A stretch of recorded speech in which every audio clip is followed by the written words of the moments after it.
ओमस्मद्गुरुभ्यो नमः। श्रीमते रामानुजाय नमः। श्रीमत्परवरमुनये नमः।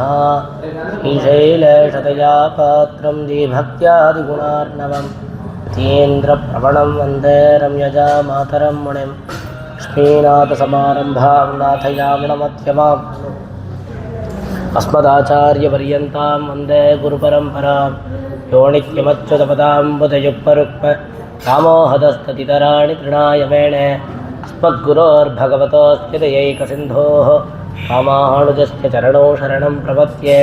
मातापिता युवतयस्तनया विभूतिः सर्वं यदेव नियमेण मदन्वयाणाम् आद्यस्य नः कुलपतेर्वकुलाभिरामं श्रीमत्तदङ्घ्रियुगलं प्रणमामि मूर्ध्ना भूतं सरश्च महदात्मय भट्टनाथ श्रीभक्तिसारकुलशेखरयोगिवाहान् भक्ताङ्घ्रिरेणुपरकाण यतीन्द्रमिश्रान् श्रीमत्पराङ्कुशमणिं प्रणतोऽस्मि नित्यं।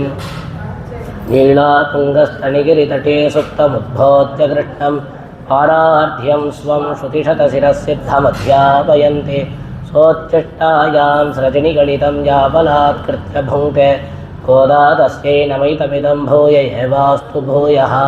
अन्नवयल पुदवयाण्डाणरङ्गर्के अण्णतिरेप्पाவை பல்பதியம் இன்னிசையால் பாடிக் கொடுத்தாள் நற்பாமாலை உமாலை சூடிக் கொடுத்தாலை சொல்லு சூடிக் கொடுத்த சுடர்கொடியே தொல்பாவை பாடியருள வல்ல வல்வளையாய் ஆடினே வேங்கடவர்க்கென்ன விதி என்ன இம்மாத்தம் நாம் கடவா வண்ணமே நல்க।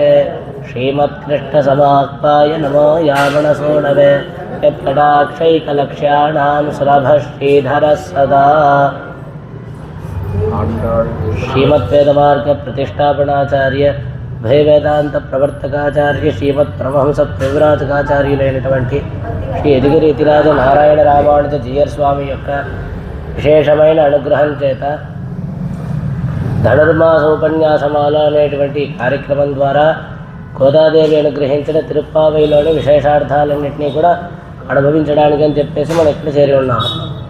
ఇప్పుడు ఈరోజు 16వ పాసురం నాయగణాయనిన్న నందగోపనుடைய బోయిల్ కాప్పానే అనేటువంటి విశేషమైనటువంటి పాసురం అన్నమాట. ముందర తెలిపినటువంటి 15 పాసురాలు ఎలా ఉన్నాయంటే మొదటి 5 పాసురాలు ఈ గ్రంథానికి ఉపోద్ఘాతంగా ఉంది అని చెప్పి మనం చూసాం. అంటే ఈ నోములో ఎవరెవరంతా ఈ వ్రతాన్ని అనుష్ఠించాలని చెప్పేసి ఆశపడుతున్నారో కృష్ణ సంశ్లేషాన్ని పొందాలని చెప్పి ఎవరెవరు ఆశపడుతున్నారో వాళ్ళందరూ రాండి అని చెప్పి మొదటి పాసురంలో ఆహ్వానించారు. మనం పొందదగినటువంటిది ఆ కృష్ణానుభవమే, అది మనకి అనుగ్రహించేది కూడా ఆ కృష్ణుడే అని చెప్పేసి తెలిపారు. రెండవ పాసురంలో ఈ నోము యొక్క నియమాలన్నింటినీ కూడా మనకి తెలిపారు. కృత్యాకృత్య వివేకం, మనం చేయదగినటువంటి విషయాలు ఏమిటి, చెయ్యకూడని విషయాలు ఏమిటి అని చెప్పి విభజించి చూపించారు. మూడో పాసురంలో నామ సంకీర్తన వైభవం, ఈ నోముకి ఒక నెపంతో ఆ భగవంతుడి యొక్క దివ్యమైన నామాల్ని మనం కీర్తిస్తే ఈ లోకం ఎంత సుభీక్షంగా ఉంటుంది, ఈ నోముకి సహకరించిన వాళ్ళకి దొరికేటువంటి ఆ ఫలితాన్నంతా మూడో పాసురంలో గోదాదేవి మనకు అనుగ్రహించారు. నాలుగవ పాసురంలో ఆడిబడ ఇక్కడ అని చెప్పి భాగవతుల యొక్క వైభవాన్ని ఇక్కడ తెలిపారు. పరమ భాగవతోత్తములైనటువంటి ఆ గోపికలు ఉన్నారు కదా, ఆ గోపికలు ఇంకా కృష్ణ పరమాత్మ చేరి ఉండేటువంటి ఆ తరుణంలో ఇతర దేవతలు కూడా వచ్చి వాళ్ళకి సేవ చేసుకొని ఏదో రకంగా మనం కూడా ధన్యులం అవ్వాలి అని చెప్పి తెలిచారంట. ఆ విధంగా ఆ పర్జన్య దేవుడు వరుణదేవుడు వచ్చి నేను చేయదగినటువంటి విషయాలు ఏమైనా ఉంటే నన్ను నియమించండి అని ప్రార్థింపగా ఆ గోపికలందరూ కూడా ఈ విధంగా నువ్వు వర్షించాలి అని చెప్పేసి ఆ వరుణదేవుడిని నియమించారు అనేటువంటి విషయాన్ని 4వ పాసురంలోనూ. ఇప్పుడు ఇంత బాగా భగవద్ అనుభవం చేయబోతున్నాం, కృష్ణుడిని వెళ్ళి చేరబోతున్నాం అని చెప్తున్నారే, దీనికి అడ్డంకులు ఏముండవా? మనం అనాది కాలంగా చేసినటువంటి కర్మములన్నీ ఉన్నాయి కదా, అవన్నీ దీనికి ప్రతిబంధకాలు కదా అని చెప్పి తెలిపితే లేదు, మనం భగవద్ అనుభవం చేయగా అడ్డంకులన్నీ అవే తొలగి మనకి ఆ ప్రాప్తి అనేటువంటిది లభిస్తుంది. ఆ భగవద్ అనుభవమే దానికి అడ్డుగా ఉండేటువంటి విషయాలన్నీ కూడా తోసిపుచ్చుతుంది అనేటువంటి విషయాన్ని 5వ పాసురంలోనూ, పుల్లం శిలంబినగా అనేటువంటి 6వ పాసురం దగ్గర నుంచి ఎల్లేళంగిలియే అనేటువంటి నిన్నటి పాసురం వరకు 15వ పాసురం వరకు 10 మంది గోపికల్ని నిద్రలేపారనమాట. అంటే ఆ భగవంతుణ్ణి భాగవతోత్తముల్ని ముందర పెట్టుకొని వారి ద్వారానే మనం ఆశ్రయించాలి, నేరుగా భగవంతుడి దగ్గరికి వెళ్ళి ఆశ్రయించకూడదు. ఏం స్వామి ఇలా అంటున్నారే, ఆ భగవంతుడిని నేరుగా వెళ్ళి ఆశ్రయించకూడదా? మనందరికీ ఆ భగవంతుడితో సంబంధం సమానంగానే కదా ఉంది. వాళ్ళెందుకు ముందర పెట్టుకోవాలంటే బాగుంది. మనం చేసినటువంటి కర్మములు ఎన్నో ఉన్నాయి. మనం చేసేటువంటి మంచి పనుల కంటే తప్పు పనులే అంటే దోషములే మన దగ్గర ఎక్కువ ఉన్నాయి. భగవంతుడు స్వతంత్రుడు కదా, మనల్ని చూసి దండించడానికి కూడా ఆయనకు అధికారం ఉంది. కాబట్టి మనల్ని అనుగ్రహించాలనే లేదు, దండన కూడా ఇవ్వచ్చు. కానీ ఆ భాగవతోత్తముల్ని ముందర పెట్టుకొని వెళ్తే ఆచార్యవర్యుల ద్వారా మనం వెళ్ళి ఆశ్రయిస్తే ఆ ఆచార్యవర్యుల మీద ఉండేటువంటి ఆ ప్రీతితో ఈయన సంబంధం కలిగి ఉండేటువంటి వాడివా అని చెప్పి మనల్ని కూడా అనుగ్రహిస్తాడు. ఆ విధంగా భాగవతోత్తముల ద్వారానే భగవంతుడిని మనం ఆశ్రయించాలి. ఇన్ని చర్మపర్వ నిష్ట అంటే ఈ విధంగా ఉండాలి అనేటువంటి విషయాన్ని మనకి ఇక్కడ తెలుపుతూ, అదేవిధంగా గోదాదేవి దాన్ని అనుష్ఠించి చూపిస్తూ 10 మంది భాగవతోత్తములైనటువంటి ఆ గోపికలంతా నిద్రలేపి ఒకరిని ఒకరు అందరూ లేపుకొని ఆ కృష్ణుడి యొక్క ఇంటి దగ్గరికి పోతున్నారు అనేటువంటి విషయాన్ని మనం గమనించాము. ఇలా 10 పాసురాల్లో 10 మంది గోపికల్ని నిద్రలేపింది ఆ గోకులంలో ఉండేటువంటి 5 లక్షల కుటుంబాలంటే అక్కడ ఆ 5 లక్షల కుటుంబాల్లో ఉండేటువంటి గోపికలందరినీ నిద్రలేపిన దానికి ఉపలక్షణంగా ఉంది ఈ 10 మందిని లేపింది అని చెప్పేసి తెలుపుతున్నారనమాట.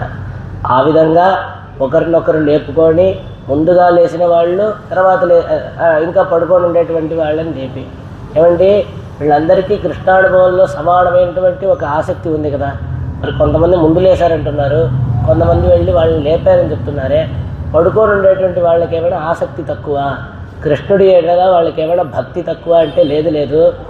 ముందుగా లేచిన వాళ్ళు ఎటువంటి వాళ్ళు అంటే ఆ కృష్ణుడిని ఎప్పుడు చూడబోతున్నాం, కృష్ణుడితో ఎప్పుడు కలవబోతున్నాం అని చెప్పి వాళ్ళకి నిద్రే పట్టలేదు కాబట్టి ముందే లేసేశారు.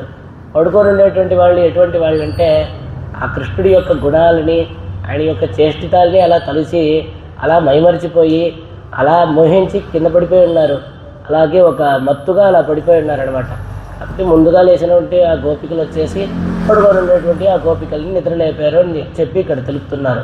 అంతేగాని ఇక్కడ భక్తిలో ఎటువంటి తారతమ్యమూ లేదు అని చెప్పి తెలుపుతున్నారు. ఆ విధంగా గోపికలు ఒకరిని ఒకరు లేపుకొని ఈరోజు కృష్ణ పరమాత్మ యొక్క ఇంటి ముందుకు వెళ్ళి అక్కడ ఉండేటువంటి ఆ ద్వారపాలకుడిని క్షేత్రపాలకుడిని నిద్రలేపి, అయ్యా మేము వచ్చామని చెప్పి లోపలికి వెళ్ళి తెలియజేయి, మమ్మల్ని లోపలికి పంపివయ్యా అని చెప్పేసి ఆ ద్వారపాలకుడిని ప్రార్థించేటువంటి పాసురం అనమాట ఈరోజు. కాబట్టి అటువంటి పాసురంగా ఇది మనకి ఉంది. ముందుగా ఈ పాసురాన్ని మనం అనుసంధానం చేసుకొని దీని యొక్క ప్రతిపదార్థాన్ని దీని యొక్క విశేషార్థాన్ని యథా సౌకర్యం యథా సమయం విజ్ఞాపనం చేస్తాను నేను. కాబట్టి ముందుగా నాయగణాయి నిన్న నందగోపనుడయ కోయిల్ కాపానే కొడికోండం తోరణ వాసల్ కాపానే மணிக்கதவம் தாழ்த்திரவாய் ஆயர சிறுமியரோ முக்கு அரபரமாயன் மணிவண்ணன் நின்னலே வாய் நேர்ந்தான் தூயோமாய் வந்தோம் துயிலழப்பாடுவான் ஆயால் முன்னம் மாத்தாதே அம்மா நீ நேச నిలైకదవం నీకేలోరెంబావాయ్ అని చెప్పేసి ఇప్పుడు దీని యొక్క ప్రతిపదార్థాన్ని అనుభవిద్దాం. నాయగణాయి నిన్న మాకు స్వామిగానున్న నందగోపునుడయ శ్రీ నందగోపుని యొక్క కోయిల్ భవనమును కాప్పానే రక్షించువాడా కొడితోన్నం ధ్వజములతో ప్రకాశించుచున్న తోరణవాసల్ తోరణములు కట్టి ఉండేటువంటి ఇంటి ద్వారమును కాప్పానే రక్షించువాడా మణిక్కదవం మణులతో పొదగబడిన తలుపు యొక్క అందమైన తలుపు యొక్క తాళ్తిరవాయ్ గడియను తీయము ఆయర్ వల్లవంశంలో పుట్టిన శిరుమియర్ చిన్నపిల్లల మగు మాకు మాయన్ ఆశ్చర్య చేష్టితములు గల మణివಣ್ಣన్ ఇంద్రనీల మణి వంటి రంగు గల ఆ కృష్ణుడు నిన్ననే అరబరై అంటే ఆ పరై అనబడి ఆ వాద్యమును ఇస్తానని చెప్పేసి వాయినేర్నాడు మాటిచ్చాడు. తూయోమాయ్ అంటే ఇక్కడ తుయిలడప్పాడువాడు నిద్రలేపుటకి అని చెప్పేసి ఆ స్వామికి సుప్రభాతం పాడాలని చెప్పేసి తూయోమాయ్ అనన్య ప్రయోజనమై అంటే అదే మాకు ప్రయోజనం, ఆ స్వామికి సుప్రభాతం పాడుతామని చెప్పేసి వచ్చాను తప్ప వేరే ప్రయోజనాన్నంతా మేము ఆశించి రాలేదయ్యా. కాబట్టి వందోం వచ్చి ఉన్నాము అమ్మా స్వామి. ముమ్ముందుగా వాయాల్ నోటితో మాత్తాదే నిషేధించకుండా నేసం ఆ కలిసి ఉన్నట్టు కదవం తలుపునున్నో నిలై గడియను నీవు నీకు తెరవుమా అని చెప్పేసి ఆ ద్వారపాలకుల్ని ప్రార్థిస్తున్నారనమాట. ఇప్పుడు భగవంతుడిని భాగవతోత్తముల ద్వారానే మనం ఆశ్రయించాలని చూసాం. అలా కాకుండా భాగవతోత్తముల్ని ముందర పెట్టుకోకుండా నేరుగా వెళ్ళి ఆశ్రయిస్తే ఏమవుతుంది అనే దానికి ఒక దృష్టాంతాన్ని మనకు చూపిస్తున్నారు. అంటే శ్రీరామాయణంలో నుంచి ఉదాహరణ మనకు చూపిస్తున్నారు. ఆ శూర్పణఖ ఉంది, ఆమెం చేసింది, నేరుగా భగవంతుడి దగ్గరికి వెళ్ళిపోయిందనమాట. వెళ్ళిపోయి నువ్వంటే శ్రీరామ నువ్వే కావాలని చెప్పేసి నేరుగా వెళ్ళాను. ఇప్పుడు ఆమె వెళ్ళింది కూడా మంచి విషయమే, శ్రీరాముడినే ఆశపడి వెళ్ళింది. కానీ చివరికి ఏమైపోయింది, ముక్కు చెవులు అన్నీ తెగిపడిపోయినాయి. ఆమె కూడా ఒక సీతాదేవి ద్వారా శ్రీరామచంద్రుడిని ఆశ్రయించి ఉండొచ్చు. అదేవిధంగా భాగవతుల ద్వారానే శ్రీరామచంద్రమూర్తిని అంటే ఆ భగవంతుడిని ఆశ్రయించాలి తప్ప నేరుగా వెళ్ళకూడదు. ఇది మన యొక్క సంప్రదాయము. మన పూర్వాచార్యులందరూ కూడా ఈ విధంగానే అనుష్ఠించారు అనేటువంటి విషయాన్ని మనకి ఇక్కడ తెలుపుతున్నారు. ఇప్పుడు గోదాదేవి కూడా ఇటువంటి ఒక నిష్టతో ఉండేటువంటి ఆమె కాబట్టే 10 మంది గోపికలందరినీ నిద్రలేపి వాళ్ళందరితో కూడి ఈ విధంగా కృష్ణ పరమాత్మ దగ్గరికి వెళ్తున్నారు అనేటువంటి విషయాన్ని చూసాం. గోదాదేవి అనుగ్రహించిన ఇంకో దివ్య ప్రబంధం ఏంటంటే నాచ్యార్ తిరుమడి. దాంట్లో గోదాదేవి తెలుపుతోంది, విష్ణుజిత్తర్ తంగళ్ దేవరై వల్లబరిసబరి విప్పరేన్ అదిగాండుమే. అంటే అదిగాండుమే అని చెప్పేసి ఏం తెలుపుతున్నారంటే కృష్ణ పరమాత్మ నాకు దైవం కాదు, మా నాన్నగారు ఉన్నారు కదా పెరియాళ్వారులు శ్రీ విష్ణుజిత్తులు, ఆయనకి దైవం ఆయన, నాకంత దైవం అంతా కాదు. మీకందరికీ కృష్ణుని చూడటం చాలా కష్టమేమో, అంత పరితపిస్తున్నారు, నాకు చాలా సులభం. అంటే ఆ పెరియాళ్వారులు అంత వేడి నీళ్ళు పెట్టుకొని కృష్ణుడికి నేను ఈరోజు అంటే ఆ స్వామికి అభిషేకం చేస్తానని చెప్పేసి ఆయన్ని వెన్నయ్య இந்த குணங்கம் விளையாடு விடுதியம் கொண்டு திண்ணனை வீராவண்ணை தேய்த்து கிடக்க நானொட்டேன் என்ன புளிப்பழம் கொண்டு இங்கே எத்தனை போதும் இருந்தேன் నన్నలరియ విరాణే నారాయణ నీరాడవారాయ్, నిన్ను ఇప్పుడు నీరాడవారాయ్ అని చెప్పేసి స్నానం చేయడానికి రావయ్యా అని కృష్ణుడిని అలా పిలిస్తే చాలంట. కృష్ణుడు పరిగెత్తుకుంటూ ఆ విష్ణు చిత్తుల దగ్గరికి వచ్చేస్తారు. అంత పుష్పాలు తీసుకొని కూర్చోడవారాయ్, ఇంకో పుష్పాలంతా ధరించడానికి రావయ్యా అని చెప్పేసి ఆ కృష్ణుడిని పిలిస్తే చాలంట. కృష్ణుడు వెంటనే ఆ పెరియాళ్వారిని దగ్గరికి వచ్చేస్తారంట. అంత కర్పూరం వెలిగించుకొని కాపిడవారాయ్, నీకు ఎటువంటి కష్టాలంతా రాకూడదయ్యా, నీకు అన్ని సుఖాలే ఏర్పడాలి అని చెప్పేసి ఆయనకి రక్షగా అలా కర్పూరాన్ని ఇలా చుట్టి స్వామికి కర్పూర నీరాజన సమర్పిస్తాం కదా, అలాగ విష్ణు చిత్తులో అంత కర్పూరాన్ని అలా వెలిగించి కాపిడవారాయ్ అని చెప్పేసి ఆ కృష్ణుడిని పిలిస్తే చాలంట. కృష్ణుడు పరుగునా వచ్చేస్తాడు. కావున మీకందరికీ ఆ కృష్ణుడిని దర్శించడం చాలా దుర్లభంగా ఉండొచ్చు, మీకందరికీ కష్టమేమో. కానీ ఆ విష్ణు చిత్తుల కోసం భగవంతుడు వచ్చేస్తాడు కదా, కృష్ణుడు వస్తాడు కదా. నేను మా నాన్నగారు పక్కనే ఉంటాను కాబట్టి నేను కూడా దర్శనం చేసుకుంటానని చెప్పి గోదాదేవి తెలుపుతోంది. ఈ విధంగా తెలపడం చేత మనకేం తెలుస్తోందంటే గోదాదేవి వచ్చేసి విష్ణు చిత్తుల ద్వారానే భగవంతుడిని ఆశ్రయించి ఉంది. విష్ణు చిత్తులు గోదాదేవికి ఆచార్య స్థానంలో ఉన్నారు అనేటువంటి విషయాన్నంతా మనకి ఇక్కడ తెలుస్తోందనమాట. ఆ విధంగా భాగవతోత్తముల ద్వారానే భగవంతుడిని ఆశ్రయించాలి అనేటువంటి విషయాన్ని ఇక్కడ చూస్తున్నాం. కాబట్టి అటువంటి ఆ శ్రీ విష్ణు చిత్తుల యొక్క కుమార్తెగా గోదాదేవి ఉంది. ఇప్పుడు ఈ పాసురం యొక్క విశేషార్థాలన్నింటినీ కూడా క్రమంగా చూద్దాం. நாயகனாய நின்ற நந்தகோபனுடைய கோயில் காப்பானே ஸ்ரீ నందగోపర్ తిరుమాళిగైకి కావలాయ్ ఎంగళకు నాయకుడానవనే. ఇప్పుడు బయట ఉండేటువంటి ఆ ద్వారపాలకుల్ని చూసి ఏం చెప్తున్నారంటే ఆ నందగోపుడి యొక్క గృహానికి రక్షకులారా అంటే కాపలాదారులారా, మాకు నాయకుడిగా ఉండేటువంటి వాళ్ళ అని చెప్పేసి వాళ్ళని చూసి పిలుస్తున్నారనమాట. మాకు స్వాములు మీరే, మాకు నాయకులు మీరే అని చెప్పేసి ఆ ద్వారపాలకుల్ని ఆ క్షేత్రపాలకుల్ని చూసి పిలుస్తున్నారనమాట. ఈ విధంగా తెలుపుతున్నారే ఏంటి అని చెప్పేసి అడిగితే ఇక్కడ 2 విషయాలు చూపిస్తున్నారు.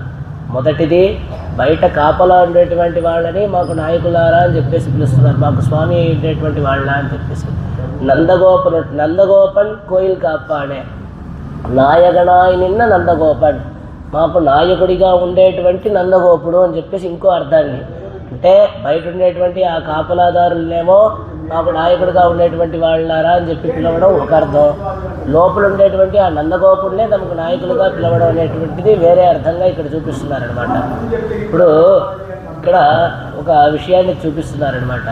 ఏంటంటే ఇప్పుడు వీళ్ళకి స్వామి ఎవరు అంటే లోపల ఉండేటువంటి ఆ కృష్ణుడే కదా వీడికి స్వామి.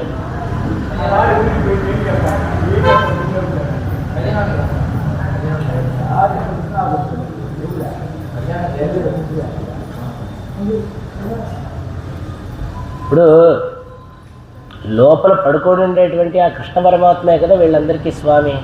కాకపోతే బయట ఉండేటువంటి ఆ ద్వారపాలకుల్ని ఆ నందగోపులను వచ్చేసి తమకి స్వామి అని చెప్పి పిలుస్తున్నారే, ఏంది తమకు నాయకులు అని చెప్పేసి పిలుస్తున్నారే, ఎందుకు ఈ విధంగా పిలుస్తున్నారు అంటే, లేదు కృష్ణ పరమాత్మ మాకు స్వామినే, కానీ ఆ కృష్ణుడిని మాకు ఇవ్వబోయేది మీరే కదా, కాబట్టి మీరు ఇంకా మాకు స్వాములు, మీరు నాకు నాయకులు అని చెప్పేసి అక్కడ తెలుపుతున్నారు. అది ఒక అర్థం. రెండో విషయం ఏంటంటే, నందగోప అంటే ఆ నందగోపుడు అని చెప్పేసి ఆయనకి పేరుంది కదా, ఆ నందగోపుడు అనేటువంటి ఆ నామధేయానికి అర్థం ఏంటంటే ఆనందాన్ని రక్షించేటువంటి వాడు. నంద అంటే అక్కడ ఆనందం అని చెప్పేసి, గోప్త అంటే రక్షించేటువంటి వాడు, కాబట్టి ఆనందాన్ని రక్షించేటువంటి వాడు అని చెప్పేసి ఆ నందగోపుడు అనేటువంటి ఆ నామానికి ఉండేటువంటి అర్థం అనమాట. ఏంది ఇక్కడ ఆనందం, దేన్ని రక్షిస్తున్నాడు అంటే ఆనందం బ్రహ్మే దివ్యజానాత్ అని చెప్పేసి ఆ పరమాత్మ ఉన్నాడే ఆయన ఆనంద స్వరూపుడై ఉన్నాడు అని చెప్పేసి మనకి వేదాలన్నీ చూపిస్తున్నాయి. అటువంటి ఆ కృష్ణుడికి రక్షకుడిగా ఉన్నాడు కదా నందగోపుడు. మొదటి పాసురంలోనే చూసాం, కూర్వేల్ కుడందోడిలాండ్ నందగోపన్ కుమరణ్ అని చెప్పేసి పెద్ద వేలాయుధాన్ని ఆ బల్లాన్ని చేతిలో పట్టుకొని కృష్ణుడికి ఏ ఆపద వచ్చేస్తుందో ఎవరేం చేస్తారు అని చెప్పేసి అలా రక్షణగా నందగోపుడు నిలబడుకున్నాడు అని చెప్పి చూపిస్తున్నారు. ఆ విధంగా ఉండేటువంటి ఆ నందగోపుడు. కాబట్టి మాకు స్వామిగా ఉండేటువంటి ఆ కృష్ణుడిని జాగ్రత్తగా రక్షించి మాకు ఇచ్చేటువంటి వాడివి నువ్వే కదయ్యా, కాబట్టి మాకు నాయకుడివి నీవే అని చెప్పేసి ఆ నందగోపుడిని తెలుపుతున్నారు. అదేవిధంగా ఈ ద్వారపాలకులు ఉన్నారు కదా వాళ్ళని తెలుపుతున్నారు. మీరే కదా, మీరు అనుమతించి లోపలికి పంపిస్తేనే కదా మాకు ఆ కృష్ణుడు దక్కబోతున్నాడు, కాబట్టి మీరే మాకు పరమ ఉద్దేశం అని చెప్పేసి ఆ ద్వారపాలకుల్ని కూడా ఇలాగ నాయకుడు అని చెప్పేసి పిలుస్తున్నారు అనేటువంటి అర్థాన్ని చూపించారు. ఇక్కడ ఇంకో విశేషమైన అర్థం ఏంటంటే, పాపిష్ట క్షత్రబంధుశ్చ పుండరీకశ్చ పుణ్యకృతే ఆచార్య భక్తయా ముక్తో తస్మాత్ ఆచార్యవాన్ భవేత్ అని చెప్పేసి, என்று ஃபலசித்தி ஆச்சாரியனாலே யாகையாலே உபகாரகனை நாயகன் என்கிறார்கள். பிரதான சேஷியர் காட்டில் ద్వారశేషిகளே எங்களுக்கு శేషిகள் என்கிறார்கள். అంటే ఇక్కడ ఇద్దరిని ఉదాహరణగా చూపిస్తున్నారు. ఒకడేమో క్షత్రబంధువు అని చెప్పేసి తెలుపుతారు. అంటే ఆ క్షత్రియ వంశంలో వచ్చాడు, కానీ ఆ క్షత్రియ ధర్మాన్నంతా ఏమాత్రం అనుష్ఠించకుండా మొత్తం భ్రష్టుడే ఉండేటువంటి వాడనమాట. దారిలో పోయేటువంటి వాళ్ళందరినీ కూడా వేధించడం, దొంగతనాలు చేయడం, చంపడం మొదలైన పనులంతా చేస్తూ ఉన్నాడు. అటువంటి వాడు ఒకరోజు ఏమవుతుంది, ఒక మహర్షి ఎవరో పాపం నదిలో పడిపోతాడు. ఆయన ఈత రాదో ఏమో నదిలో పడి అల్లాడుతూ ఉంటే ఇతనికి ఏమనిపించిందో ఆ రోజు ఆ మహర్షిని వచ్చేసి కాపాడుతాడనమాట. కాపాడిన వెంటనే ఇతను మనకి ఎంతో ఉపకారం చేశాడే, ఇతనికి మనం ఏదో ఒక ఉపకారం చేయాలని చెప్పేసి ఆ క్షత్రబంధువుని పిలిచి ఆయనకి ఒక మంత్రాన్ని ఉపదేశం చేస్తారు. నువ్వు ఏ పనైనా చెయ్యి, నువ్వు ఇది మాను అది మాను నేనేం చెప్పను, కానీ ఏం చేస్తున్నా ఈ నామాన్ని చెప్తూ చెయ్యి అని చెప్పేస్తాను. ఏందండి ఆ నామం అంటే గోవింద, ఈ 3 అక్షరాల నామం ఉంది కదా, గోవింద నామాన్ని ఆయనకి ఉపదేశం చేస్తాను. ఏం చెప్పినా గోవింద నామం చెప్తూ చేయవయ్యా అని చెప్పేసి ఆ క్షత్రబంధుకి చెప్తారనమాట. అలాగా ఆ మహర్షి ఉపదేశం చేత అలాగే ఏదో బాగుంది అని చెప్పేసి సులభంగా ఉంది అని చెప్పి ఆయన కూడా గోవింద నామాలు చెప్పుకుంటూ అన్నీ చేస్తూ ఉన్నాడు. ఆ గోవింద నామం యొక్క మహాత్మ్యం చేత అతనికి ఆ జన్మైన తర్వాత ఉత్తమమైన గతి లభించింది, ఉత్తమమైన జన్మ లభించి చివరికి మోక్షానికి కూడా వెళ్ళాడు అనేటువంటి విషయాన్నంతా మనకి చూపిస్తున్నారనమాట. అంతటి వైభవం. పుండరీకుడు అని చెప్పేసి ఇంకో రాజు ఇంకో ఆయన ఉన్నాడనమాట. ఆయన ఎంతో పుణ్యాత్ముడు. ఇప్పుడు క్షత్రబంధు ఎన్నో తప్పులు చేస్తున్నా ఆ పాపాలేమీ ఆయనకి మోక్షానికి అడ్డంగా లేదు. పుండరీకుడు అనేటువంటి ఈయన ఉన్నాడు కదా, పుండరీకశ్చ అని చెప్పి ఇక్కడ చూపిస్తున్నారు కదా, ఆయన పుండరీకుడు ఎన్నో పుణ్యాలు చేసినా అదేమీ ఆయన్ని మోక్షానికి తీసుకొని వెళ్ళిపోలేదు. మరి వీళ్ళిద్దరికీ ఏది మోక్షానికి ముక్తికి ప్రాప్తించింది అంటే, మోక్షాన్ని వీళ్ళకి ఏది లభించేటట్లు చేసింది అంటే ఆచార్యవర్యుడి యొక్క సంబంధం చేతనే వీళ్ళు పొందదగినటువంటి వాళ్ళు, వీళ్ళు ఆ ముక్తిని పొందారు అనేటువంటి విషయాన్ని ఇక్కడ చూపిస్తున్నారు. క్షత్రబంధువు మాత్రం మునిని కాపాడకపోతే ఏమైపోయేది, ఆ ముని యొక్క సంబంధం చేతనే ఆయన ఉపదేశం చేతనే గోవిందనామం ఆచార్యవర్యులు అంటే మనకి ఆ నామాల్ని ఉపదేశించేటువంటి వాళ్ళే కదా ఆచార్యవర్యులు. అలాగా గోవిందనామం ఆ మహర్షే కదా ఆయనకి ఉపదేశించాడు. కాబట్టి అటువంటి ఆ ఆచార్యవర్యుల యొక్క సంబంధం చేతనే మనకి ముక్తి అనేటువంటిది ప్రాప్తిస్తుంది. భగవద్ రామానుజాచార్యుల యొక్క సంబంధం చేతనే ముక్తి అనేటువంటిది మనకందరికీ నిశ్చయంగా ఉంది అనేటువంటి విషయాన్ని కూడా ఇక్కడ చూస్తున్నాం. ఆయన పంగుని ఉత్తరం అనేటువంటి రోజున అంటే శ్రీరంగనాథ్యార్ రంగనాయకి అమ్మవారి యొక్క అవతరణ ఉత్సవం అన్నమాట. అంటే పంగుని మాసం అంటే మీనమాసంలో ఉత్తరా నక్షత్రంలో రంగనాయకి అమ్మవారు అవతరించారు. ఆ రోజు శ్రీరంగంలో కోలాహలం పంగుని బ్రహ్మోత్సవం అని చెప్పి జరుగుతుంది. దాంట్లో చివరిలో ఏమవుతుందంటే ఆ అమ్మవారికి పంగుని ఉత్తర రోజుల శ్రీరంగనాయకి అమ్మవారికి రంగనాథ స్వామికి శేర్తి ఉత్సవం అని చెప్పి జరుగుతుందన్నమాట. సంవత్సరం మొత్తంలో స్వామి అమ్మవారిని కలిపి చూడగలిగినటువంటి రోజు ఆ ఒక్కరోజే. ఆ అమ్మవారి దగ్గరికి స్వామి నేరుగా వేంచేసి ఉంటారనమాట. ఏకసింహాసనంలో వేంచేసి ఉంటారు. రాత్రంతా 18 తిరుమంజనాలు 18 సార్లు అభిషేకం జరుగుతుందన్నమాట. అంత వైభవంగా ఉంటుంది. ఇదే మనకి చాలా తగినటువంటి రోజు. అక్కడ అమ్మవారు ఉన్నారు కాబట్టి ఈరోజే మనం ఆశించిందంతా లభిస్తుంది అని చెప్పి తలిచి భగవద్ రామానుజాచార్యులు అమ్మవారిని ముందర పెట్టుకొని అమ్మవారి ద్వారా శ్రీరంగనాథ స్వామి యొక్క శ్రీచరణముల్లో శరణాగతి అనుష్ఠిస్తారు.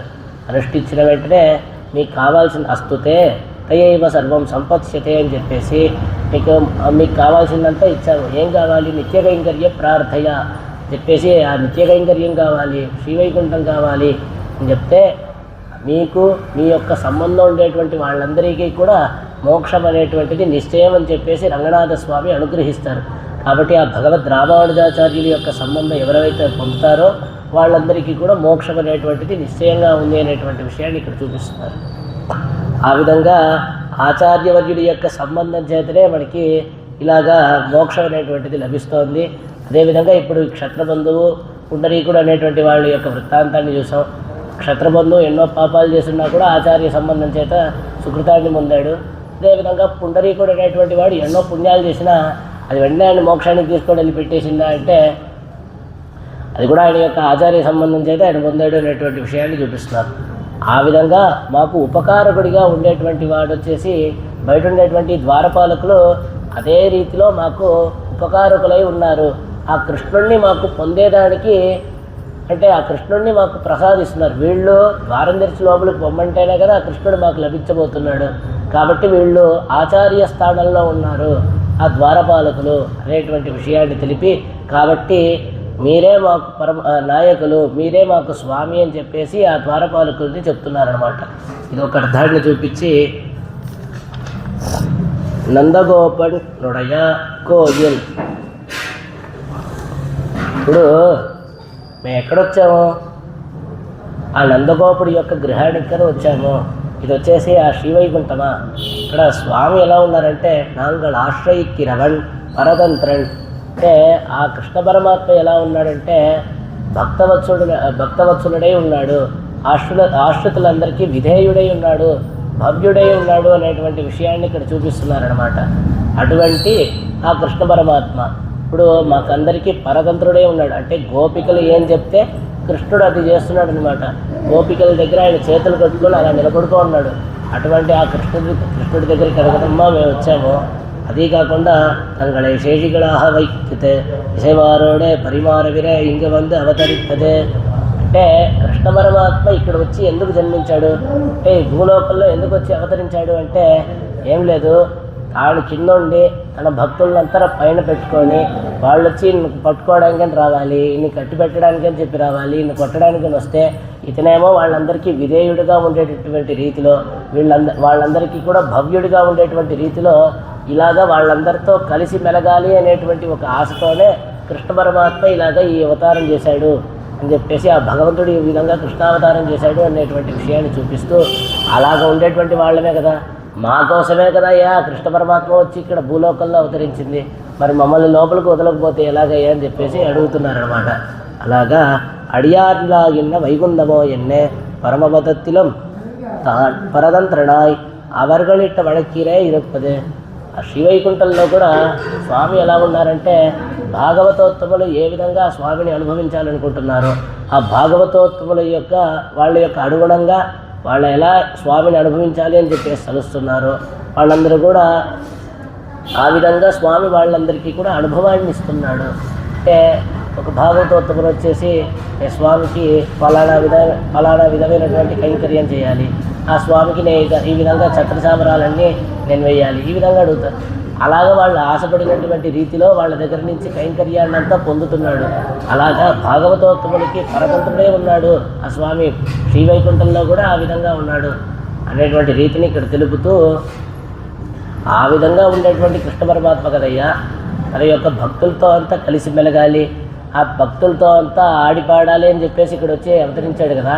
అటువంటిది ఆ కృష్ణావతారంలో నువ్వు ఇలాగా ఆ కృష్ణుడిని మాకు పొందకుండా బయట నిలబడుకున్నావే, మమ్మల్ని మా కోసం వచ్చినటువంటి స్వామి కదా అని చెప్పి అడుగుతున్నారు. కోయిల్ కాపాడే ఇప్పుడు వీళ్ళని చూసి క్షేత్రబాలకుడా లేకపోతే ద్వారబాలకుడా అని చెప్పి పిలుస్తున్నారే, వాళ్ళకేం చెప్పేసి ఏదైనా పేరు ఉండదా? నందగోపుడి యొక్క గృహానికి కాపలాదారులారా అని చెప్పి పిలుస్తున్నారు. వాళ్ళకేం చెప్పి ఏ విధమైనటువంటి పేరు ఉండదా అంటే లేదు, వీళ్ళు చాలా చిన్నపిల్లలు, ఆ పేర్లంతా ఏం తెలియదు వాళ్ళకి, కాబట్టి వాళ్ళు చేసేటువంటి పనితోనే పిలుస్తారనమాట. ఎవరో బయట కూరగాయలు అమ్మేటువంటి వాడు ఉన్నాడు, ఆయన యొక్క పేరు మనకు తెలుస్తుందా? ఎవరు వచ్చారంటే కూరగాయలు అమ్మేటువంటి వాడు వచ్చాడు అనేటువంటి రీతిలో ఎవరు అంటే ఏం లేదు, ఆ బయట ద్వారపాలకుడు అంటున్నా. ఆ విధంగా అనమాట, వాళ్ళ పేరు కాకపోయినా వాళ్ళు చేసేటువంటి పనితోనే ఆయన్ని పిలుస్తున్నారు. ఒక విషయాన్ని, మరొక విషయాన్ని ఏంటంటే వాళ్ళకి కోయిల్ కాపాడే అని చెప్పి పిలవడం ఆ ద్వారపాలకులకు కూడా ఎంతో ప్రీతికరమైనటువంటి విషయం. అంటే ఆ కృష్ణ కైంకర్యం చేస్తున్నారు కదా, ఆ కైంకర్యం ద్వారా వాళ్ళని పిలవాలన్నమాట. అంటే దాని ప్రయుక్తంగా వాళ్ళని పిలవడం అనమాట. ఈ ఆత్మకి స్థిరమైనటువంటి పేరు ఏంటంటే కైంకర్య ప్రయుక్తంగా వచ్చేటువంటి పేరే గొప్ప పేరు అనేటువంటి విషయాన్ని ఇక్కడ చూపిస్తున్నారు. యథోచితం శేష ఇతీరితే జనై అని చెప్పేసి ఆ శేషుడు ఉన్నాడు కదా, ఆదిశేషుడు, ఆయనకి శేషుడు అంటున్నారు. శేషుడు అంటే ఏమిటి అంటే దాసుడు అని చెప్పేసి అదే అర్థం అక్కడ. నివాస శయ్యాసన పాదుకాంశక ఉపదాన వర్షాతప వారణాతిభి శరీరభేదై తమ శేషతాంగతై యథోచితం శేష ఇతీరితే జనై అని చెప్పి స్తోత్రత్నంలో ఆళవందారులు మనకి అనుగ్రహిస్తున్నారనమాట. కాబట్టి భగవంతుడికి యొక్క కైంకర్య ప్రయుక్తంగా వచ్చేటువంటి పేరే మనకి గొప్ప పేరు, స్థిరమైనటువంటి పేరు ఈ ఆత్మకి అని చెప్తారు. ఇప్పుడు దేవాలయానికి వెళ్తే అర్చక స్వాములు అంటాం, లేకపోతే వేదపారాయణ స్వామి అంటాం. తర్వాత వచ్చేసి వీళ్ళు అక్కడ గుడిలో ఉండేటువంటి దివ్య ప్రబంధ పారాయణం చేసేటువంటి వాళ్ళు దివ్య ప్రబంధ అధ్యాపకులు అంటాం. ఈ విధంగా అంతా చెప్తున్నామంటే అదే చాలా గొప్ప పేరు అనమాట. భగవంతుడికి మనం ఏ సేవ చేస్తున్నామో దాని ద్వారా మనకి పేరు పెట్టి పిలవడం అనమాట. అదే వాళ్ళకి ఇష్టము, అదే ఈ ఆత్మకి గొప్ప పేరు అనేటువంటి విషయాన్ని కూడా ఇక్కడ చూపిస్తున్నారు.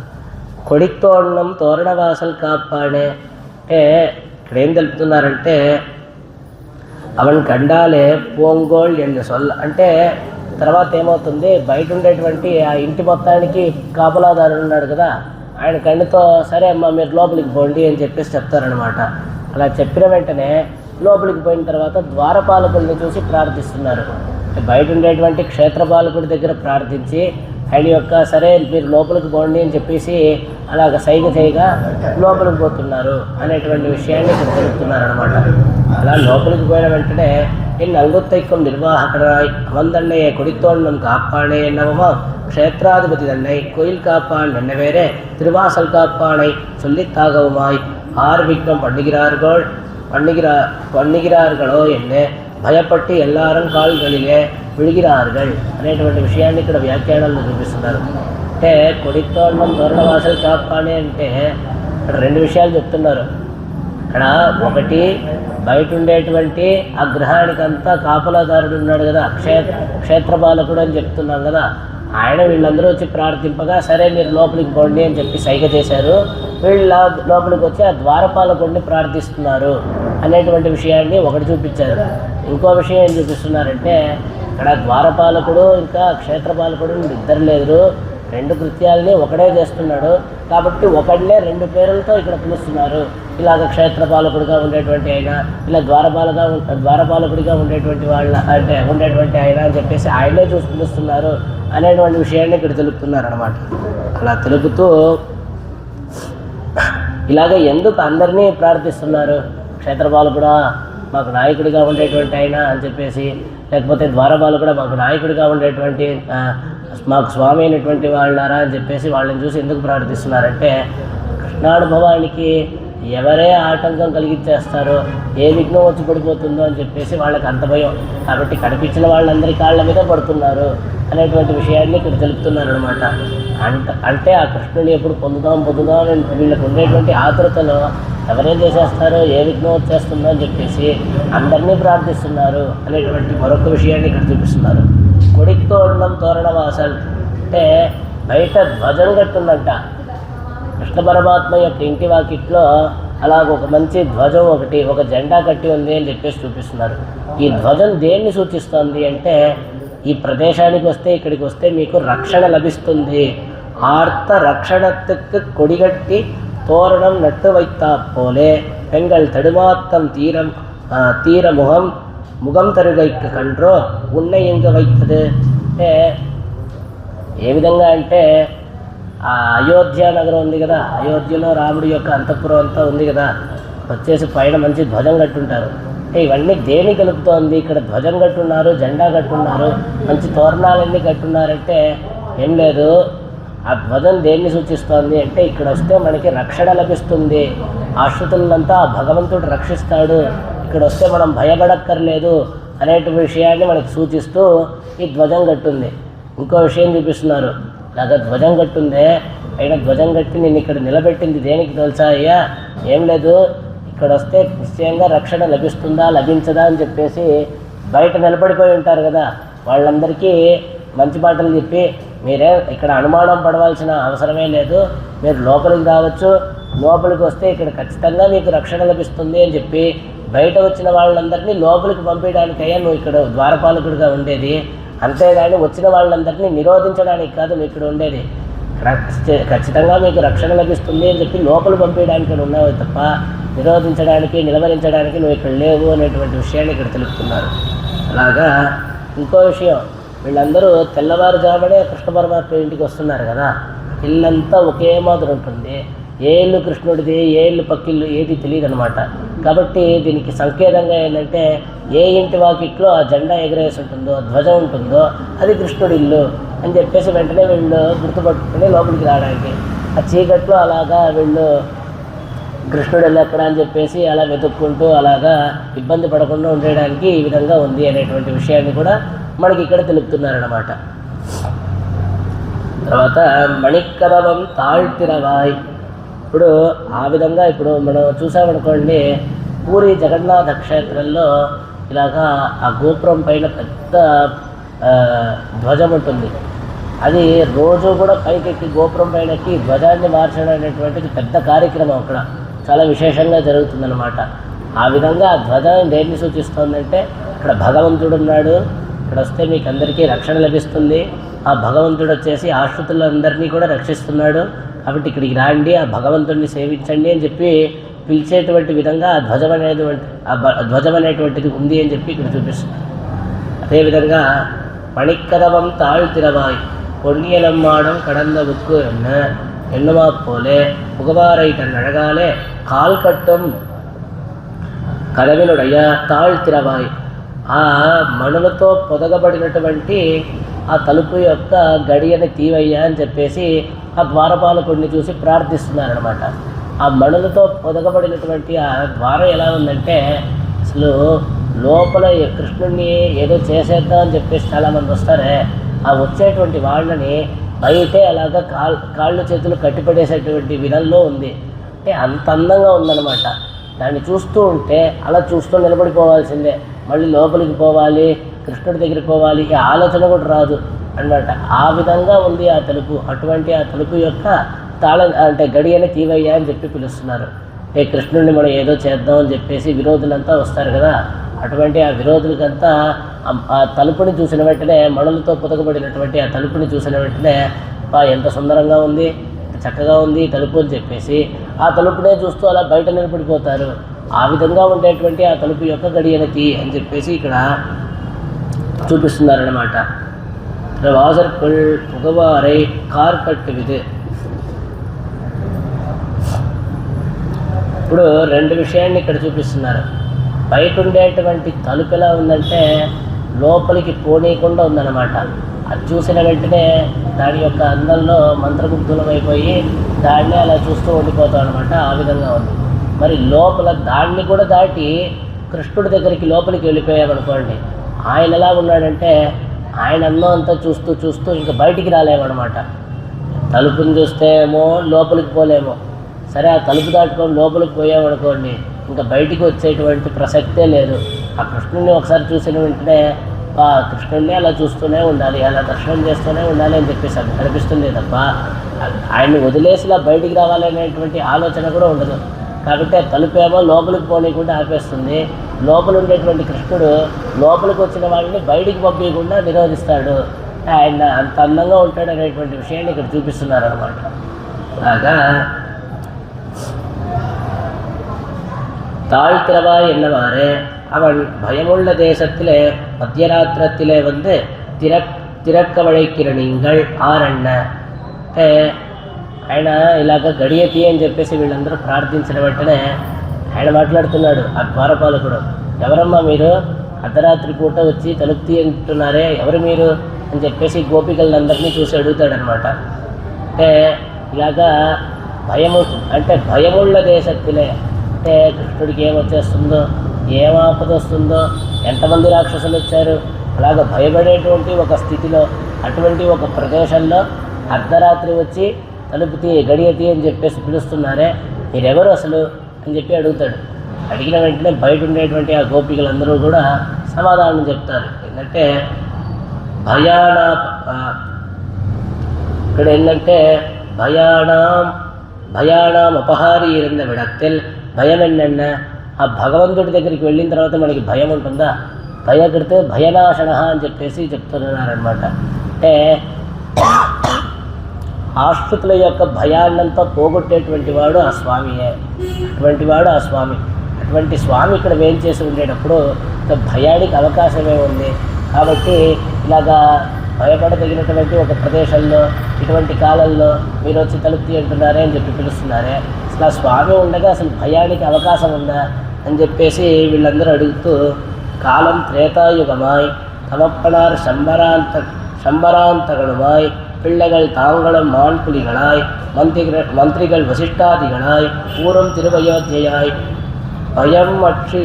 பயமற்றிருக்கிறதோ காலம் கலிக்கு தோல் தீண்டியான துவாபராந்தரம் தமப்பனார் சாதுஸ்ரீ நந்தகோபர் இவர்கள் சிறுபிள்ளைகள் ಅದಕ್ಕೆ ಮೇಲೆ తీంబరగల్.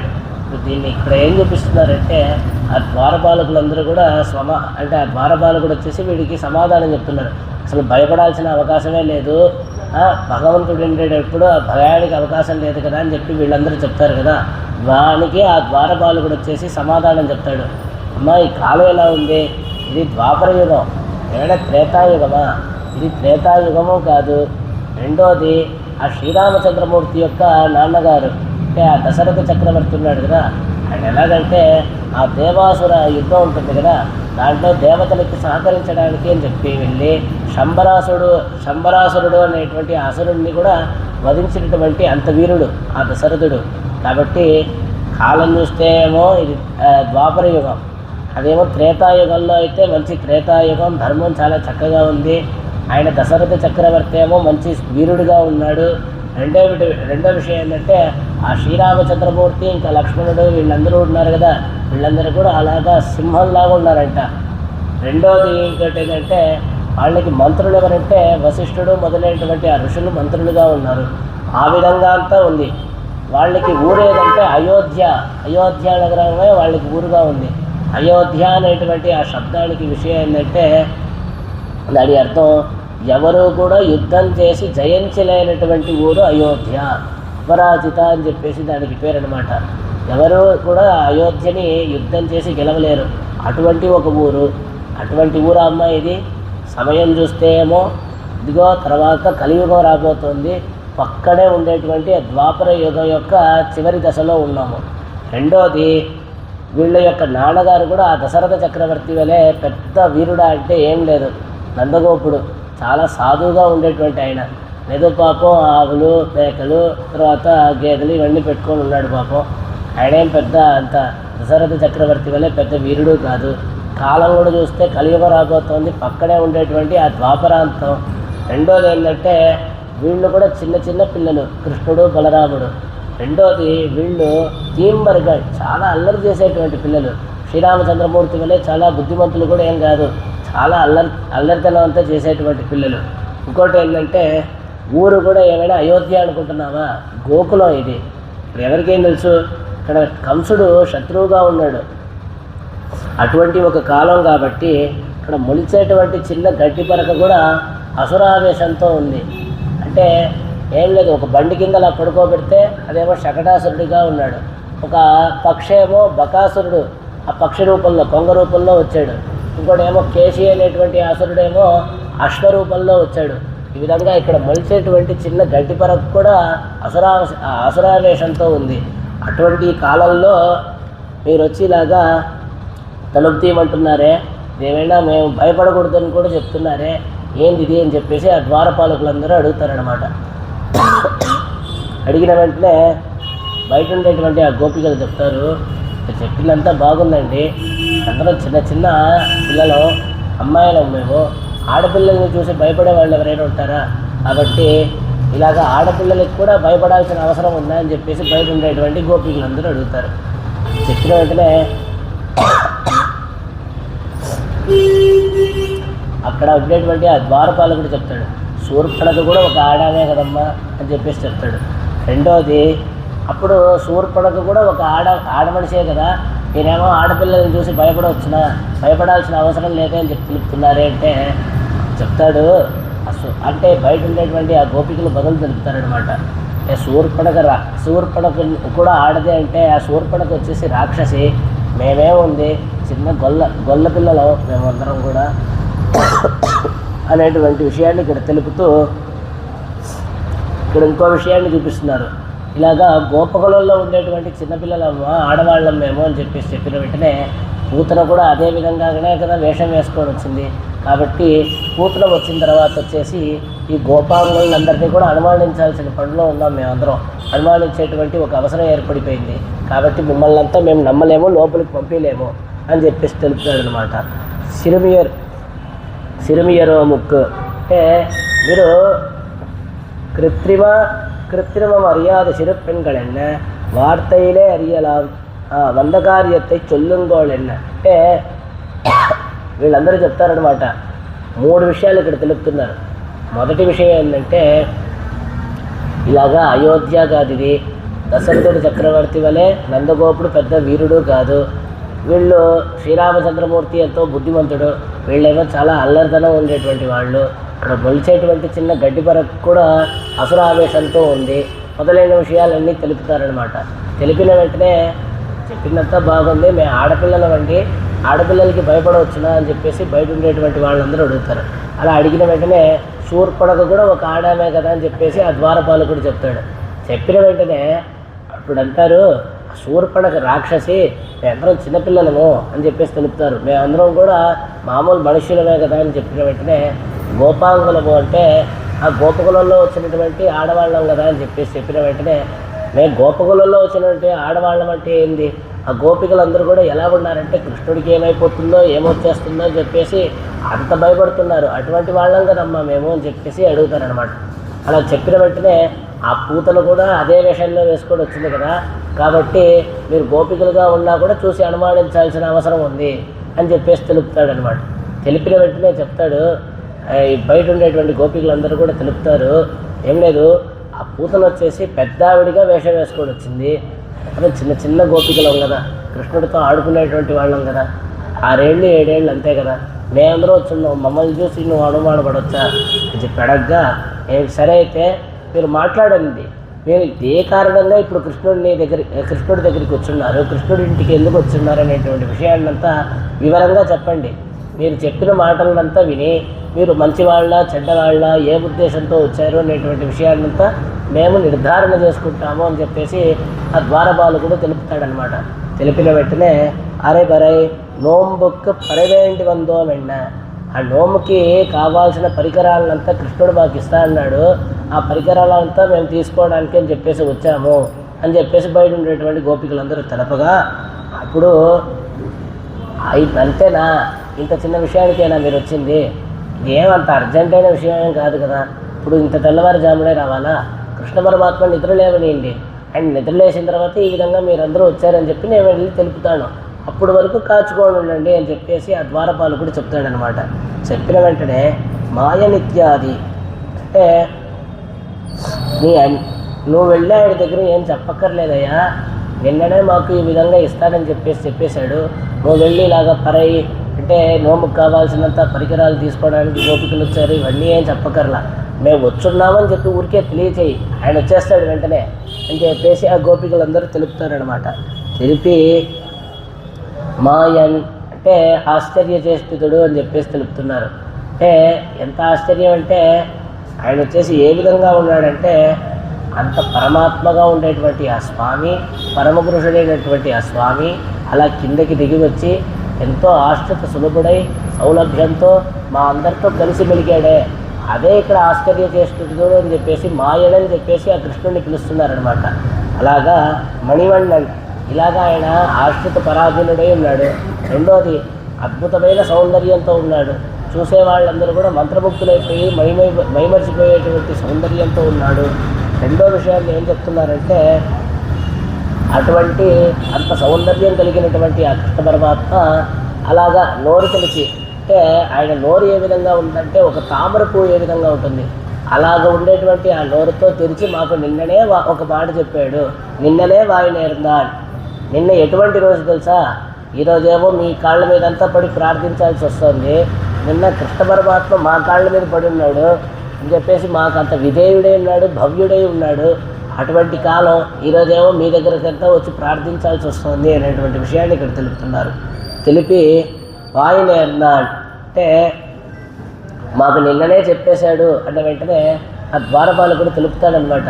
ఏమనంటే ఏం లేదు, ఇప్పుడు ఊరోళ్ళందరూ కూడా కలిసి ఉన్నారు, ఆ గోపవృద్ధులందరూ కూడా కలిసి ఉన్నారు, అప్పుడేదో అందరి ముందు ఊరు ముందర ఏదో 2 మాటలు చెప్పేశాడే తప్ప ఇప్పుడు దాన్ని అనుష్ఠించాలని చెప్పేసి క్రమేం లేదు, అందరి ముందు ఏదో తెలిపాడు అంతేగాని అది ఇప్పుడు నిజం కావాల్సిన అవసరం లేదు అనేటువంటి విషయం తెలిపిన వెంటనే లేదు ఆ ద్రౌపదీదేవికి వచ్చేసి కృష్ణుడు చెప్తాడనమాట, అమ్మా ఆ హిమాలయ పర్వతం ముక్కలైపోయినా ఏమైపోయినా సరే ఈ లోకంలో నువ్వు చెప్పిన మాట మాత్రం వ్యర్థం కాదు అని చెప్పేసి తెలిపాడు కదా, అదేవిధంగా ఇక్కడ మా మాటను కూడా ఆయన నిలబెడతాడు కదా, మాకు ఇచ్చినటువంటి మాటను కూడా నిలబెట్టుకుంటాడు కదా, ఆమె విషయంలో ఎలాగ నిజమైందో మా విషయంలో కూడా నిజమవుతుంది కదా అని చెప్పేసి తెలుపుతారు.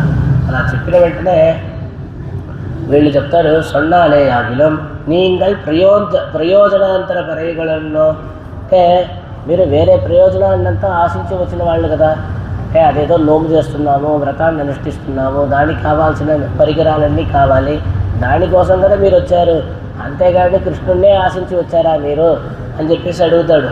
తూయో మాయివంతో శుద్ధులుగా అంటే శుద్ధులమై వచ్చాము, ఎంతో పవిత్రంగా మేము వచ్చాము అనేటువంటి విషయాన్ని ఆ గోపికలు తెలుపుతారు. பறையனொரு வியாஜம் அனன்ய பிரயோஜகளாக நாங்கள், அதாவது அவனுக்கு மங்களாசாசனம் பண்ணணும்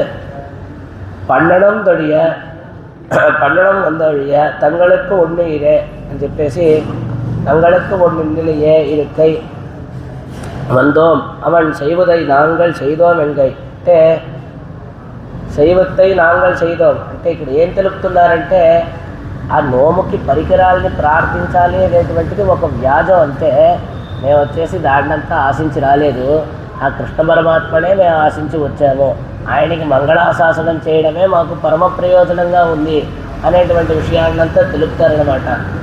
మామూలుగా అయితే కృష్ణుడు మా వద్దకి రావాలి, కానీ ఆయన చేయాల్సిన పని మేము చేసాం, మేము ఈరోజు ఆయన దగ్గరికి వచ్చేస్తున్నాం అనేటువంటి విషయాన్ని తెలిపి, ఇప్పుడు మీరు ఏ ప్రయోజనాన్ని కూడా ఆశించి రాలేదు, కృష్ణుడినే ఆశించి వచ్చాము అని చెప్పేసి తెలుపుతున్నారే. நீங்கள் అనన్య ప్రయోజనైகள் எங்களுக்கு అడయాళం ఏంటంటే మీరు ఇలాగ కృష్ణుడినే ప్రార్థించి వచ్చాము, వేరే ప్రయోజనం అంతా ప్రార్థించి రాలేదు అనే దానికి గుర్తేమిటి, ఆధారం ఏమిటి అని చెప్పేసి ఆ ద్వారపాలకుడు అడుగుతాడు. అడిగిన వెంటనే మేము దేనికి వచ్చాము తెలుసా, ఆ కృష్ణ పరమాత్మకి సుప్రభాతం పాడదాం అని చెప్పేసి వచ్చాము అని చెప్పేసి ఆ ద్వారపాలకుడి దగ్గర తెలిపి, సమయా బోధిత శ్రీమాన్ సుఖసుప్త పరంతప பிராட்டி உறங்கிறபடியை கண்டு உகந்தாள். இவர்கள் அவள் உணரும்படியை காண ఆశப்படுகிறார்கள். హనుమంతుడు సీతాదేవి దగ్గరికి వెళ్తాడు కదా, వెళ్ళినప్పుడు ఈయన వచ్చేసి సీతాదేవినే కలిశాడు అనే దానికి ఏదో ఒక గుర్తు కావాలి కదా. అట్లా కాదు, అంటే ఈయన వెళ్ళి కలిసింది సీతాదేవినే అనే దానికి ఒక మంచి నిశ్చయంగా నిర్ధారించుకోవాలి కదా. ఇప్పుడు పలానా ఎవరినో దగ్గరికి వెళ్ళి కలిశాడు అని చెప్పేసి ఈయన వెనక్కి వచ్చేస్తాడు. శ్రీరామచంద్రమూర్తి దగ్గర వచ్చి తెలిపేటప్పుడు ఈ హనుమంతుడు కలిసింది సీతాదేవినేనా అంటే అది నిర్ధారించుకోవడానికి అని చెప్పేసి సీతాదేవి కొంత అంతరంగంగా ఉండేటువంటి కొన్ని సన్నివేశాల గురించి హనుమంతుడికి చెప్తుందన్నమాట. ఇది నాకు ఆ శ్రీరామచంద్రమూర్తికి తప్పితే ఇంకా ఎవ్వరికి తెలియనటువంటి విషయాలు, అటువంటి విషయాలు నీకు చెప్తాను. ఇది తీసుకోవడం నువ్వు శ్రీరామచంద్రమూర్తి దగ్గర చెప్తే నువ్వు నన్నే కలిశావు అని చెప్పేసి స్వామి నిశ్చయించుకుంటారు అని చెప్పి ఆ కాకాసురుడు ఉన్నాడు కదా, అప్పుడు ఆ కాకాసుర వృత్తాంతాన్ని అంతా తెలుపుతారు. అంటే అమ్మవారు కూర్చొని ఉంటే అమ్మవారు ఒళ్ళో శ్రీరామచంద్రమూర్తి తలపెట్టుకొని నిద్రపోతున్నాడంట. ఇప్పుడు ఆ కాకాసురుడు వచ్చి అమ్మవారి మీద ఇక్కడ గుండె దగ్గర ఇలా పొడుస్తాడు ముక్కుతో. పొడిచిన వెంటనే రక్తం అలా కారిపోతుంది. అంటే ఏమవుతుందంటే అప్పటి వరకు శ్రీరామచంద్రమూర్తి అంత అందంగా పడుకో ఉన్నారు. ఇప్పుడు మన రంగనాథ స్వామి ఏ విధంగా ఆదిశేషుడి మీద పడుకోనేటప్పుడు మనం దర్శనం చేసుకుంటున్నాం, ఆ విధంగా శ్రీరామచంద్రమూర్తి పడుకుండేటప్పుడు ఆయన్ని అంత చక్కగా నేను అనుభవిస్తూ ఉన్నాను. శ్రీమాన్ అంత చక్కగా అందంగా ఉన్నాడు. అప్పుడు సుఖసుప్త అటువంటి ఆయన ఇలా కాకాసురుడు పొడి చేసరికే ఆ రక్తం ఇలా కారుతుందన్నమాట. దాని చేత ఆయన నిద్రలేసేస్తాడు. కాబట్టి నా వల్ల ఇలా లేసేసాడే, ఎంతో చక్కగా ఆయన పడుకొని శయనించేటువంటి ఆ విధానాన్ని నేను అనుభవిస్తున్నాడే అని చెప్పి సీతాదేవి తెలుపుతుంది. ఆ విధంగా భగవంతుడు శయనించి ఉండేటప్పుడు అలాగ స్వామిని చూసి ఆశపడింది ఆ సీతాదేవి. వీళ్ళు దేన్ని ఆశపడుతున్నారంటే ఆ కృష్ణ పరమాత్మ అలా సుప్రభాతం పాడగా లేస్తాడు కదా, ఆ లేచేటప్పుడు ఉండేటువంటి ఆ అందాన్ని దర్శించాలని చెప్పేసి ఆశపడుతున్నారు అనేటువంటి విషయాన్ని ఇక్కడ చూపిస్తున్నారు. అయితే సరే కరెక్ట్గా చెప్తున్నారు. అయితే మీరు వేరే ప్రయోజనం కోసం అంతా రాలేదు, కృష్ణ పరమాత్మ కోసమే వచ్చానని చెప్తున్నారు. ఆయనకి సుప్రభాతం పాడడానికే వచ్చానని చెప్తున్నారు. ఆయన నిద్రలేసేటప్పుడు ఆయన యొక్క అందాన్ని దర్శించాలని చెప్పేసి వచ్చానని చెప్తున్నారు. కాబట్టి మీరు ఇక్కడే నిలబడండి, చెప్తాను అని చెప్పేసి ఆ ద్వారపాలకుడు చెప్తాడనమాట. వాయాల్ మున్న మాతాదే అమ్మ. ఇప్పుడు చెప్తాడని చెప్పేసి ఇక్కడే నిలబెట్టేసి కాలతామతం చేయబాక, నువ్వు ఇక్కడ మమ్మల్ని ఇక్కడ నిలబడు అని చెప్పే రీతి చూస్తుంటే ఏదో మమ్మల్ని నిషేధించడానికి మమ్మల్ని నిలబెట్టినట్టు ఉంది నీ రీతి చూస్తూ ఉంటే. అలాగంతా చెప్పాక ఎంగళై ముற்பడ నిషేధియా దుడియ వేయడం, నెంజాల్ నినైత్తాయాగినం వాయాలే నిషేధియా దుడియ వేయడం. ఇప్పుడు కొంతమంది వస్తారు, నాకు ఫలానా పని చేసి పెట్టండి, నాకు కాస్త లోపలికి ఇక్కడ పంపించండి అంటే పక్కనండి చూస్తాను 5 నిమిషాలండి. తర్వాత మళ్ళీ ఆయన కనిపించడు, మాయమైపోతాడు, మనం ఇంకా లోపలికి వెళ్ళినట్టే. అదేవిధంగా వీళ్ళందరూ ఇంత వచ్చి ప్రార్థింపగా ద్వారపాలకుడు అవునండి అమ్మ చూస్తాను అని చెప్పేసి చెప్తాడనమాట.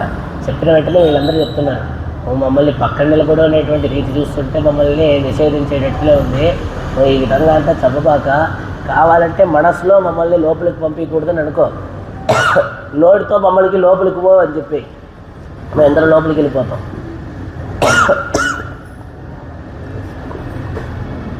అనేటువంటి విషయాన్ని ఇక్కడ చూపిస్తారనమాట. ఇప్పుడు ఆ కృష్ణ పరమాత్మ చేతిలో మా ఉజ్జీవనం ఉంది, కానీ నీ చేతిలో మా జీవనం ఉంది అనేటువంటి విషయాన్ని తెలుపుతారు. అంటే కృష్ణుడే మాకు ఫలితాన్ని ఇవ్వాలి, కృష్ణుడి చేతిలోనే మా యొక్క ఉజ్జీవనం, కానీ ఆ కృష్ణుడిని పొందాలంటే నీ దగ్గర నుంచే కదా పోవాలి, నువ్వు అనుమతిస్తేనే కదా లోపలికి పోవాలి. నువ్వైతే లేదు అని చెప్పి నిషేధించావనుకో ఇంకా మాకు జీవనం అనేటువంటిదే లేదు అనేటువంటి విషయాన్ని ఇక్కడ తెలుపుతున్నారు. తెలిపి మాకు స్వామిగా ఉన్నటువంటి ఆయన అని చెప్పేసి ఆ ద్వారపాలకుడిని చూసి కీర్తిస్తున్నారనమాట. ఎలాగంటే మాతాదే అమ్మ, అమ్మ అంటే స్వామి అని చెప్పేసి అర్థం అనమాట. ఆ విధంగా మాకు స్వామిగా ఉండేటువంటి ఆయన అని చెప్పేసి ఆయన కీర్తిస్తున్నారు. అంటే లోపల ఉండేటువంటి ఆ కృష్ణుడు కూడా మాకు స్వామి కాదు, నువ్వే మాకు స్వామి, నువ్వు పంపిస్తేనే కదా కృష్ణుడు మాకు, కాబట్టి ఆయన కూడా కాదు నువ్వే మాకు స్వామి, అటువంటి ఆయనవి నువ్వు అని చెప్పేసి ఆ ద్వారపాలకుడినంతా ఈ విధంగా కీర్తిస్తారనమాట. ఏదో 4 మంచి మాటలు చెప్పి ఆయన మంచితనం చేసుకొని ఎట్టైనా లోపలికి పోవాలి అనేటువంటి రీతిలో ఆయన అప్పుడు తెలుపుతాడు. సరే అయితే గడియ తీసుకొని మీరే లోపలికి పోండి అని చెప్పేసి ఆ ద్వారపాలకుడు చెప్తాడనమాట. చెప్పిన వెంటనే నీ నేసనిలై కదవం నీకు, ఆ తలుపు ఎటువంటిది తెలుసా, నీకు కృష్ణుడి మీద ఎంత ప్రేమ ఉందో దానికంటే ఎక్కువ ప్రేమ ఆ తలుపుకి కృష్ణుడి మీద ఉందన్నమాట. అంత ప్రేమతో ఉంది. ఎవరు పడితే వాళ్ళంతా తెరిస్తే అది తెరవదు. మేము వెళ్ళి తెరిచామనుకోండి మొహం మీదే ఒక్కటి ఇస్తుంది. అది ఆ విధంగా ఉంది. అంటే అక్కడ ఉండేటువంటి చరాచరం మొత్తం కూడా ఇప్పుడు ఆ శ్రీరామచంద్రమూర్తి వనవాసానికి బయలుదేరిపోయాడంటే అయోధ్యలో ఉండేటువంటి ఆ వృక్షాలన్నీ ఉన్నాయి కదా, అవన్నీ కూడా మొత్తం వాడిపోయిందంట. దాంట్లో ఉండేటువంటి పుష్పాలు ఫలాలు అన్నీ కూడా కింద రాలిపోయినాయి. అంటే అక్కడ ఉండేటువంటి ఆ చరాచరం కూడా స్వామి మీద అంత అభిమానంతో ఉంటుంది. ఆ విధంగా గోకులంలో అక్కడ ఉండేటువంటి చరాచరం దానికి ప్రాణం లేకపోయినా, అది ఒక అచిత్తుగా ఉన్నా కూడా, చైతన్యం లేనటువంటి ఒక వస్తువుగా ఉన్నా కూడా ఆ భగవంతుడి మీద అంతటి ఒక ప్రేమ దానికి అనేటువంటి విషయాన్ని తెలుపుతూ అటువంటి తలుపది. కాబట్టి ఎవరు పడితే వాళ్ళు తెరిస్తే అంతా తెరవదు. దాని మెకానిజం తెలిసిన వాళ్ళు తెరిస్తేనే అది తెరవబడుతుంది. కాబట్టి నువ్వే తీయాలి, మేమంతా తీసుకొని వెళ్ళలేము అని చెప్పేసి తెలుపుతారనమాట. சேத்தனா விவாகம் இல்லையே, இவ்விருந்துள்ளதெல்லாம் அனுகூலமாக இருக்கிறபடி கம்சன் படை வீட்டில் எல்லாம் பிரதிகூலமாக இருக்குமா போல. తర్వాత ఏం జరుగుతున్నారంటే గోకులంలో ఉండేటువంటి ఆ చరాచరం మొత్తం కూడా కృష్ణుడికి అనుకూలంగా ఉంది. కృష్ణ పరమాత్మ పట్ల అంత ప్రేమతో ఉంది. కానీ ఆ కంసుడి దగ్గర నుంచి వచ్చేటువంటి వస్తువులన్నీ ఉన్నాయి కదా, విషయాలన్నీ అసురులు, వాళ్ళు ప్రతికూలంగా ఉండారే తప్ప గోకులంలో ఉండేటువంటి ప్రతి చరాచరము, అక్కడ ఉండేటువంటి పక్షులు, అక్కడ ఉండేటువంటి ఆవులు, అక్కడ ఉండేటువంటి దూడలు అన్నీ కూడా కృష్ణుడి పట్ల అంత అభిమానంతో ఉంటాయి అనేటువంటి విషయాన్ని ఇక్కడ తెలుపుతున్నారు. నేసని లైక్ కదవం నీక్ అంటే ఆ తలుపు ఎంత చక్కగా ఉందంటే ఆ 2 ద్వారాలు ఇలా చేరి ఆ అమరికనే అంత చక్కగా ఉన్నాయన్నమాట. అటువంటి ఆ తలుపు అలాగ కలిసి ఉండేటువంటి ఆ తలుపు యొక్క గడియని అని చెప్పేసి ఆయన్ని ప్రార్థిస్తారు. అలా ప్రార్థింపగా ఆ ద్వారపాలకుడు తలుపు తీసి లోపలికి వెళ్ళి పంపిస్తారు. ఇక్కడితో ఈ పాసురార్థాన్ని పూర్తి చేసుకుంటున్నాం. రేపు అంబరమేదన్నేరే సోరేరం చెయ్యం ఎంబెరుమాన్ నందగోపాల ఎడింగిరా అని చెప్పేసి నందగోపుణ్ణి, అక్కడ ఉండేటువంటి యశోదాదేవిని, కృష్ణ పరమాత్మని, బలరాముడిని నిద్రలేపేటువంటి పాసురం, దాని యొక్క విశేషార్థాలన్నింటినీ కూడా రేపటి యొక్క ఉపన్యాసంలో మనం అందరం అనుభవిద్దాం. ఈ రోజులా కాకుండా రేపు తొందరగా 8:30, 8:45కే ఉపన్యాసం ప్రారంభమైపోతుంది. హడావిడంతా ఇప్పుడే తగ్గింది. కాబట్టి దానికి అనుకూలంగా రేపు యొక్క ఉపన్యాసంలో దాని యొక్క విశేషార్థాలన్నింటినీ కూడా అనుభవిద్దాం.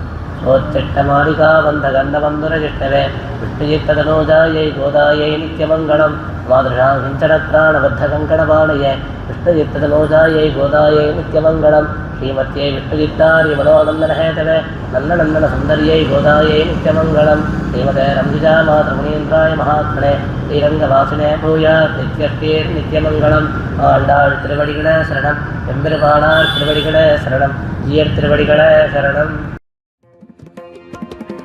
यतिराज यतिराज यतिराज जय हो, यतिराज यतिराज रामानुज जय हो, रामानुज जय हो.